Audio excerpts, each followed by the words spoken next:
Hey everybody, I'm at the top of page 239.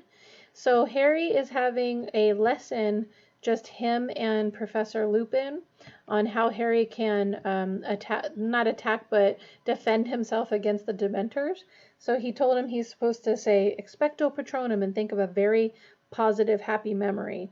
And that's what will help defeat the Dementors, okay? All right. But he tried one time and so far he wasn't successful. Harry! Harry jerked back to life. He was lying flat on his back on the floor. The classroom lamps were alight again. He didn't have to ask what had happened. Sorry, he muttered, sitting up and feeling cold sweat trickling down behind his glasses. Are you all right? Said Lupin. Yes. Harry pulled himself up on one of the desks and leaned against it. Here. Lupin handed him a chocolate frog. Eat this before we try again. I didn't expect you to do it your first time. In fact, I would have been astounded if you had. It's getting worse, Harry muttered, biting off the frog's head. I could hear her louder that time. And him, Voldemort. Lupin looked paler than usual. Harry, if you don't want to continue, I will more than understand. I do, said Harry fiercely, stuffing the rest of the chocolate frog into his mouth. I've got to. What if the Dementors turn up at our match against Ravenclaw? I can't afford to fall off again. If we lose this game, we've lost the Quidditch Cup. All right then, said Lupin, you might want to select another memory, a happy memory, I mean, to concentrate on. That one doesn't seem to have been strong enough. Harry thought hard and decided his feelings when Gryffindor had won the house championship last year had definitely qualified as very happy.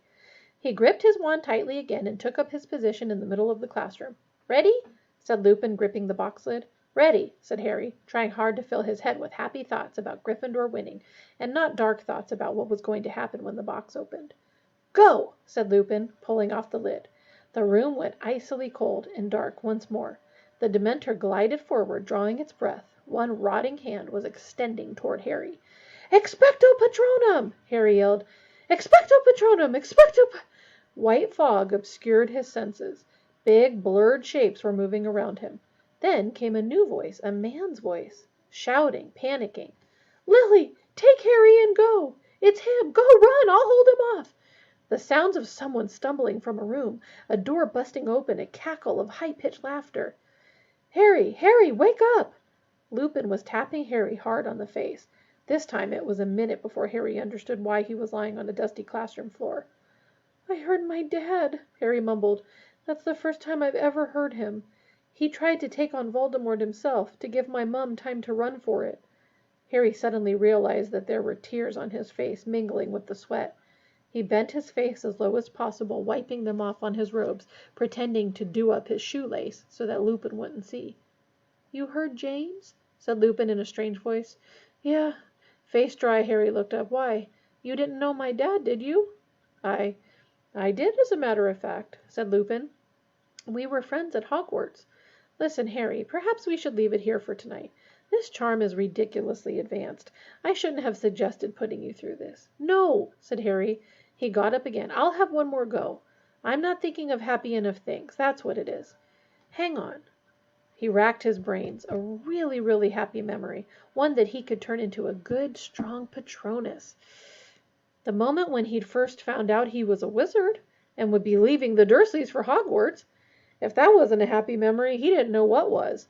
Concentrating very hard on how he had felt when he'd realized he'd be leaving Privet Drive, Harry got to his feet and faced the packing case once more. Ready? Said Lupin, who looked as though he were doing this against his own better judgment. Concentrating hard? All right, go!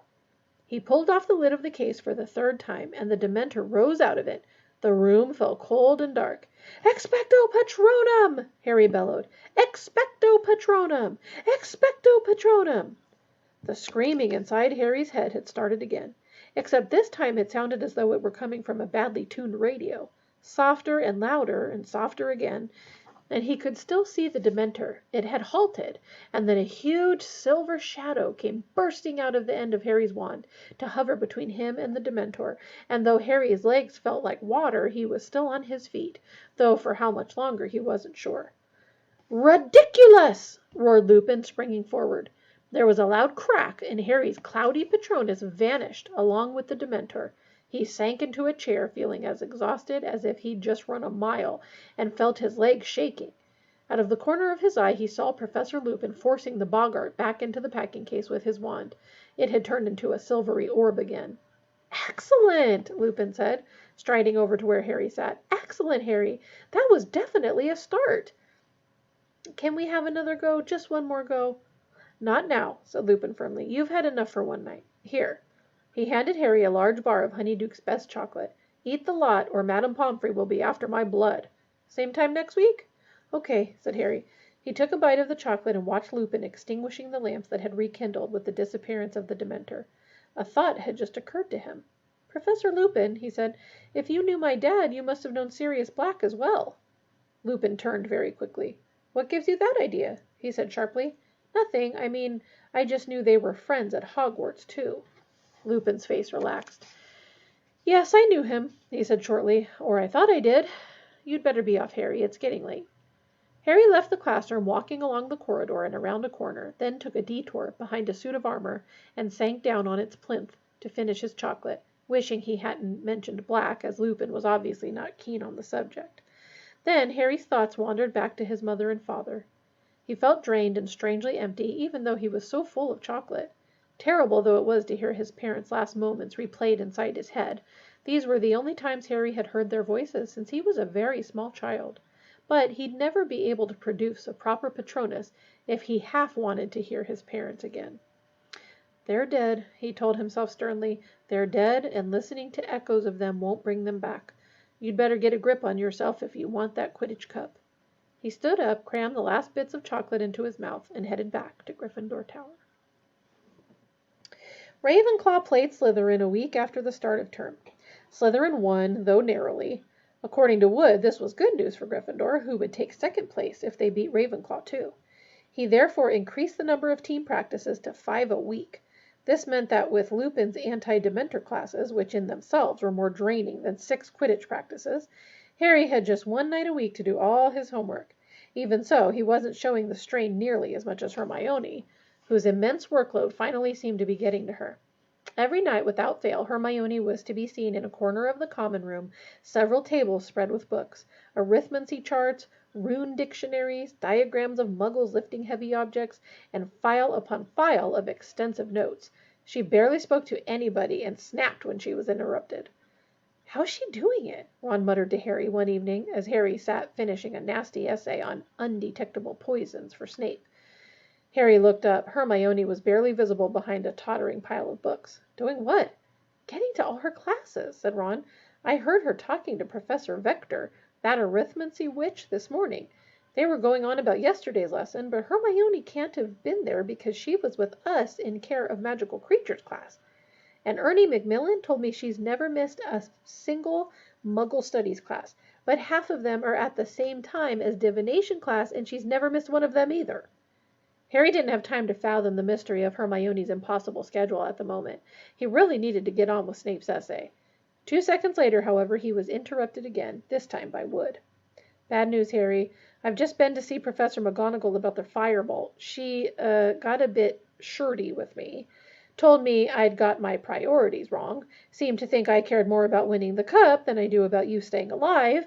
Just because I told her I didn't care if it threw you off as long as you caught the snitch first." Wood shook his head in disbelief. "Honestly, the way she was yelling at me, you'd think I'd said something terrible. Then I asked her how much longer she was going to keep it." He screwed up his face and imitated Professor McGonagall's severe voice. "As long as necessary, Wood." "I reckon it's time you ordered a new broom, Harry. There's an order form at the back of which broomstick. You could get a Nimbus 2000 and one, like Malfoy's got." "I'm not buying anything Malfoy thinks is good," said Harry flatly.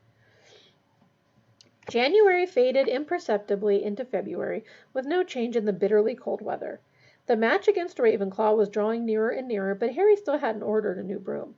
He was now asking Professor McGonagall for news of the firebolt after every Transfiguration lesson, Ron standing hopefully at his shoulder, Hermione rushing past with her face averted. "No, Potter, you can't have it back yet," Professor McGonagall told him the 12th time this happened, before he'd even opened his mouth. "We've checked for most of the usual curses, but Professor Flitwick believes the broom might be carrying a hurling hex. I shall tell you once we've finished checking it. Now please stop badgering me." To make matters even worse, Harry's anti-Dementor lessons were not going nearly as well as he had hoped. Several sessions on, he was able to produce an indistinct silvery shadow every time the Boggart Dementor approached him, but his Patronus was too feeble to drive the Dementor away. All it did was hover, like a semi-transparent cloud, draining Harry of energy as he fought to keep it there. Harry felt angry with himself, guilty about his secret desire to hear his parents' voices again. "You're expecting too much of yourself," said Professor Lupin sternly in their 4th week of practice. "For a 13-year-old wizard, even an indistinct Patronus is a huge achievement. You aren't passing out anymore, are you?" "I thought a Patronus would charge the Dementors down or something," said Harry dispiritedly. "Make them disappear."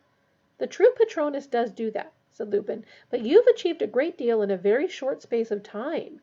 If the Dementors put in an appearance at your next Quidditch match, you will be able to keep them at bay long enough to get back to the ground." "You said it's harder if there are loads of them," said Harry. "I have complete confidence in you," said Lupin, smiling. "Here, you've earned a drink, something from the Three Broomsticks. You won't have tried it before." He pulled 2 bottles out of his briefcase. "Butterbeer!" said Harry without thinking. "Yeah, I like that stuff." Lupin raised an eyebrow. "Oh, Ron and Hermione brought me some back from Hogsmeade," Harry lied quickly. "I see," said Lupin, though he still looked slightly suspicious. "Well, let's drink to a Gryffindor victory against Ravenclaw. Not that I'm supposed to take sides as a teacher," he added hastily. They drank the butterbeer in silence until Harry voiced something he'd been wondering for a while. "What's under a Dementor's hood?" Professor Lupin lowered his bottle thoughtfully. Well, the only people who really know are in no condition to tell us. You see, the Dementor lowers its hood only to use its last and worst weapon." "What's that?" "They call it the Dementor's kiss," said Lupin, with a slightly twisted smile. "It's what Dementors do to those they wish to destroy utterly.